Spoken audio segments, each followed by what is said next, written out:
orqanizmlərdə enerji mübadilə maddələr də enerji mübadiləsindən gedir. Uşaqlar, biz bilirik ki, avtotrof orqanizmlər nə deməkdir? Avtotrof nə deməkdir uşaqlar?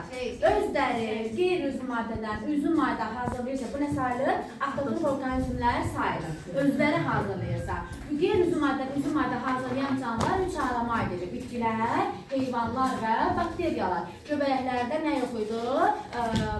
Avtotrof yox. Yalnız heterotrof idi. Çünki onlarda nə yox idi? Klorofil pigmentinə rast gəlinmirdi. Uşaqlar, indi biz danışırıq ki, aktiv orqanizmlərdə enerji maddələr var. Bu harada baş verir uşaqlar? Bu bitkilərdə baş verir plastitlərdə. Harada? Plastitlərdə. Biz də bilirik ki, plastitlərin üç dənə növü var. Hansıdır? Xloroplastlar, Xromoplastlar, leykoplastdan ibarətdir. Xloroplast nə rəngdəydi?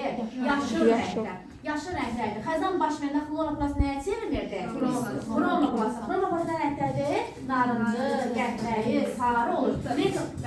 Leykoplastlar nə rəngdədir? Rəngsiz. Harada yerləşən? Torpağın yeraltı şəkil dəyişmələrində yerləşən plastiklər olur. Leykoplastlara aiddir. Oldu.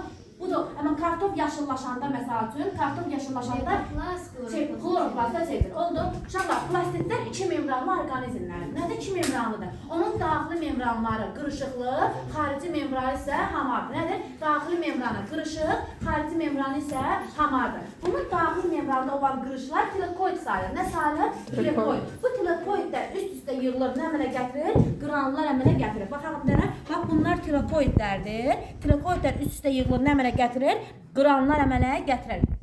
Sonra bunun tərkibində ribosomlar var. Bir dənə fikir verir, ribosomlar var. Ribosomun funksiyası nə idi? Ribosomun funksiyası zülaz deməkdir. Ribosomun membranı var idi mi?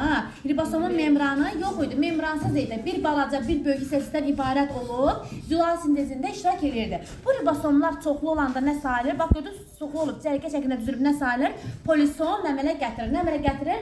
Polisom əmələ gətirir. Oldu. Bundan başqa ribosom, bundan başqa plastitlərin tərkibində yağ damlalarına, həmçinin karbohidrata, nişasta dənələrinə rast gələ bilərəm. Oldu. Belə. Demək, bunun da özdə, bir də bunun tərkibində halqavari DNT var. Nə var? Halqavari DNT var. DNT-si varsa, demək, bu neyəcək? İkiyə bölünməklə çoxalacaq. Neyəcək? Özü ikiyə bölünməklə çoxalacaq. Təkcə plastitlərdə yox. Həmçinin iki membranlı olan mitoxondrida belə DNT var deyə özü ikiyə bölünməklə çoxala bilir. Oldu belə.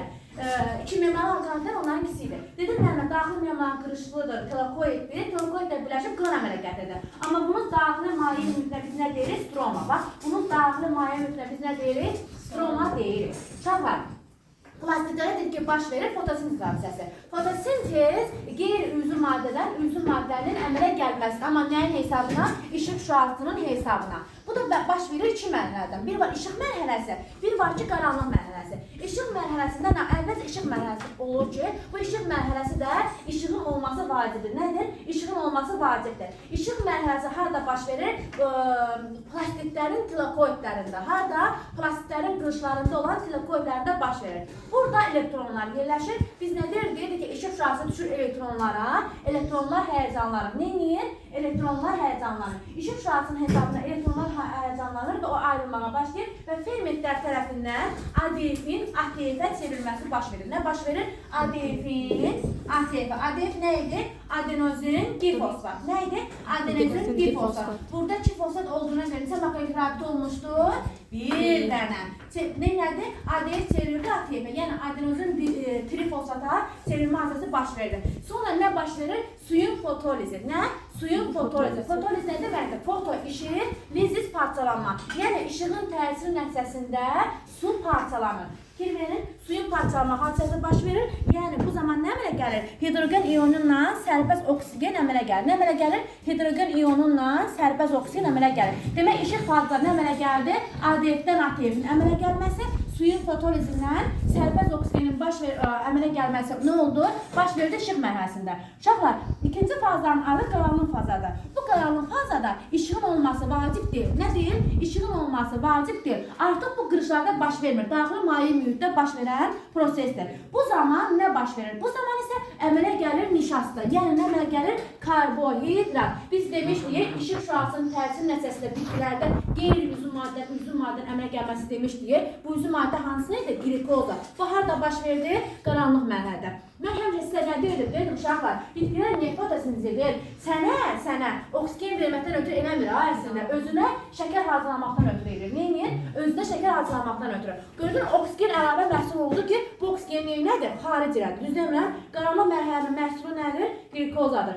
Glikoza nədir işarə olunur uşaqlar? C6H12O6 ilə. Nə ilə? C6H12O6 glikoza salir. Glikoza tərkibinə görə monosaxariddir, disaxariddir, polisaxariddir. Monosaxariddir. Glikoza sadə karbohidratdır. Yəni mürəkkəb karbohidratların monomeri. Yəni bütün mürəkkəb karbohidratlar parçalananda nəyə qədər parçalanır? Şəkərə qədər parçalana bilər. Oldu.